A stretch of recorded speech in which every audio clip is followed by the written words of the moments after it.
Aujourd'hui, je vais vous parler de Singapour. Cette petite cité-État se situe à la 7e place mondiale en termes de PIB par habitant, et pourtant le territoire est minuscule, la population n'est pas nombreuse, et il n'y a pas de ressources dans le sous-sol. Alors comment fait Singapour?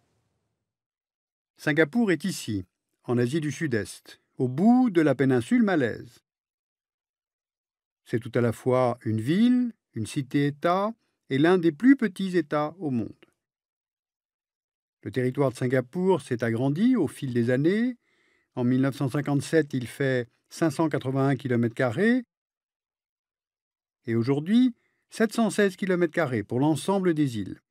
Ainsi, près de 20% du territoire de Singapour a été gagné sur la mer grâce aux techniques de poldérisation. Mais pourquoi chercher à s'étendre? Eh bien parce que Singapour est l'un des États les plus densément peuplés au monde.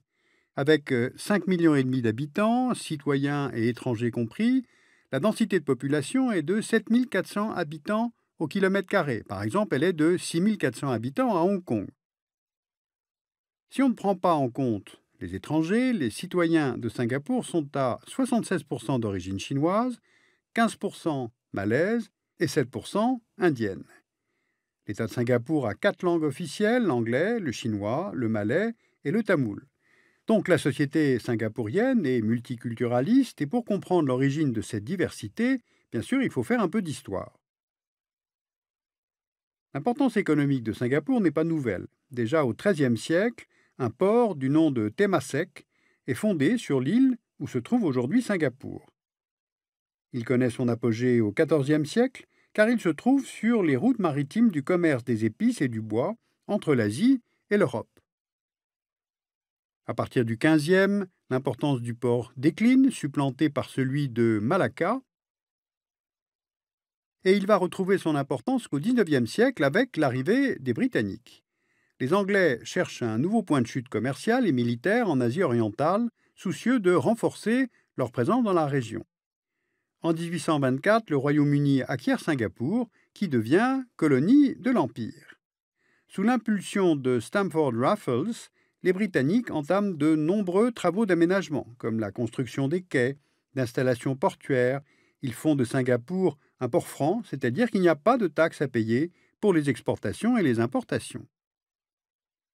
En 1869 est ouvert le canal de Suez. Conséquence, la route maritime qui passe par le sud de l'Afrique est délaissée et le détroit de Malacca supplante le détroit de la Sonde comme passage obligé de la route maritime entre l'Europe, le Moyen-Orient et l'Asie, ce qui valorise la position géographique de Singapour. Le port prend de l'importance sur le plan commercial, ce qui entraîne un afflux de main-d'œuvre étrangère. En 1821, la population de Singapour est de 5 000 habitants. En 1931, elle est de 560 000, dont une majorité est chinoise. En 1821, les Chinois représentaient 20% de la population. On est à 75% en 1931. Alors pourquoi? Eh bien, attirés par le boom économique de Singapour, de nombreux Chinois cherchent aussi à fuir les 2 guerres de l'opium qui ont ravagé le sud de la Chine au XIXe siècle. Puis Singapour devient indépendante du Royaume-Uni en 1963, date à laquelle elle rejoint la Fédération de Malaisie, qui comprend aussi la Malaisie, le Sarawak et le Sabah. Mais de nombreuses divergences politiques opposent Singapour et la Malaisie. Singapour milite pour un État multiculturel qui accorde les mêmes droits à toutes les populations, alors que la Malaisie, elle, veut favoriser l'ethnie malaise. Résultat, la Malaisie expulse Singapour de la fédération le 9 août 1965, donc Singapour devient à cette date indépendante.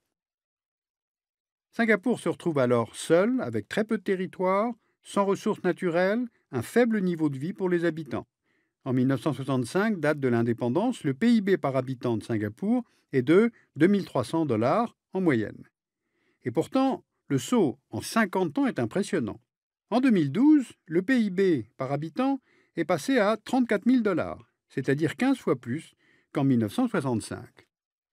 Eh bien, ce qui a permis à Singapour d'arriver à un tel niveau de développement, c'est sa localisation, son secteur bancaire, la qualité de l'éducation et de la formation et l'ouverture de son économie sur le monde. Prenons d'abord la géographie. Singapour se trouve dans le détroit de Malacca, c'est l'un des détroits les plus fréquentés au monde, avec plus de 200 navires par jour. Malacca se trouve sur la route maritime qui relie le Moyen-Orient, première région productrice de pétrole au monde, et l'Asie, première région consommatrice. Ainsi, en 2011, plus de 15 millions de barils de pétrole ont transité par ce détroit chaque jour. Grâce à sa localisation dans le détroit, le port de Singapour se classe au deuxième rang mondial tant pour le nombre de containers que pour le volume de marchandises transportées. L'autre point fort de Singapour sur la scène internationale, c'est son secteur bancaire, qui lui a valu le surnom de Suisse de l'Asie. Entre 2000 et 2010, la valeur des actifs privés bancaires gérés à Singapour a été multipliée par 11 et le nombre de banques étrangères privées a doublé. Pourquoi ? Eh bien, la pression accrue que certaines organisations internationales mettent sur les paradis fiscaux, notamment en Europe, conduit les banques à transférer leurs activités. Singapour est politiquement stable, avec une réglementation très favorable au secret bancaire, donc c'est la terre d'accueil idéale pour les actifs privés bancaires, et Singapour pourrait même, dit-on, détrôner la Suisse dans ce domaine d'ici quelques années. D'autre part, Singapour a fait le pari de l'économie de la connaissance. L'éducation est une priorité pour le gouvernement qui affecte par an 20% du budget national aux dépenses d'enseignement. Résultat, on trouve dans le classement du Times la National University of Singapore au second rang des meilleures universités asiatiques. Mais si Singapour occupe une telle place sur la scène internationale, c'est aussi en raison de l'ouverture de son économie. Regardez sur ce planisphère les très nombreux pays avec qui Singapour a signé des accords de libre-échange. Elle est aussi membre de l'OMC, elle est l'un des membres fondateurs de l'ASEAN, l'Association des nations de l'Asie du Sud-Est, et grâce à ces diverses mesures, le volume des exportations a fortement augmenté et leur valeur représente aujourd'hui presque 2 fois celle du PIB de Singapour.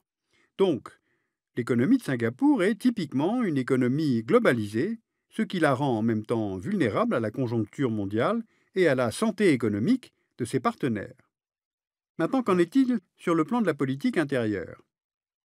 La vie politique semble un peu figée puisqu'un seul et même parti politique, le Parti d'Action populaire, est au pouvoir depuis près de 60 ans. Le PAP a été fondé en 1954 par Lee Kuan Yew et depuis, une série de mesures ont empêché l'émergence d'une opposition politique. Ainsi, la loi de sécurité intérieure autorise l'emprisonnement sans procès, la peine de mort est toujours appliquée, les droits de grève et de manifestation sont très restreints, la presse s'auto-censure par peur de représailles, sauf que les choses ne sont peut-être pas aussi figées. Tout d'abord, le développement d'Internet et des réseaux sociaux permet à la société civile de contourner la censure et de manifester son mécontentement. Et ce mécontentement concerne notamment l'augmentation des inégalités, mais aussi l'augmentation de l'immigration. Regardez ce schéma. Le nombre de personnes étrangères était de 10% en 1970, il est de 40% en 2013. Parce que le gouvernement singapourien a poursuivi une politique favorable à l'immigration pour attirer de la main-d'œuvre, mais aussi pour compenser le faible taux de fécondité dans le pays. Sauf que, aux yeux de l'opinion publique, l'arrivée de ces travailleurs entraîne une baisse des salaires, alors que le coût de la vie augmente à Singapour. Maintenant, qu'en est-il de l'environnement régional ? Singapour entretient des différends territoriaux avec la Malaisie et l'Indonésie sur la délimitation de leurs frontières maritimes respectives. Or, plus de la moitié de l'eau potable consommée sur l'île vient de Malaisie et d'Indonésie, ce qui rend Singapour dépendante et donc vulnérable aux pressions. Par ailleurs, vous voyez sur cette carte les actes de piraterie qui ont eu lieu dans le détroit au cours de l'année 2012. L'importance du trafic dans le détroit a favorisé l'émergence de la piraterie maritime et la corruption des diverses polices rend la lutte assez peu efficace. À la piraterie s'ajoute aussi la menace de guérillas islamistes présentes en Thaïlande et en Indonésie. Il faut savoir aussi que Singapour dispose d'un budget militaire important et qui représente 3,5% du PIB du pays, ce qui est largement supérieur à ses deux voisins. À cela s'ajoute la présence d'une base militaire américaine à Singapour, ainsi que le commandement logistique de USPACOM, le commandement des forces américaines dans le Pacifique. Cela répond aux inquiétudes de Singapour sur l'instabilité dans le détroit de Malacca, aux craintes américaines vis-à-vis de la Chine et aux craintes de plusieurs États d'Asie du Sud-Est face aux tensions qui prévalent en mer de Chine méridionale. Alors il y a bien sûr cette extraordinaire situation géographique de Singapour. Songez que chaque année, Singapour enregistre 140 milliards d'euros liés aux transactions pétrolières parce que la moitié du tonnage mondial de pétrole passe par le détroit de Malacca. Il y a aussi la confiance que peut inspirer un petit pays, la capacité à faire les bons arbitrages budgétaires. Chaque année, le gouvernement de Singapour arbitre toujours en fonction du budget de l'éducation nationale. Cela dit, il y a des problèmes à terme qui surgissent. Par exemple, le niveau de formation des élites de Chine continentale rejoint celui des Singapouriens.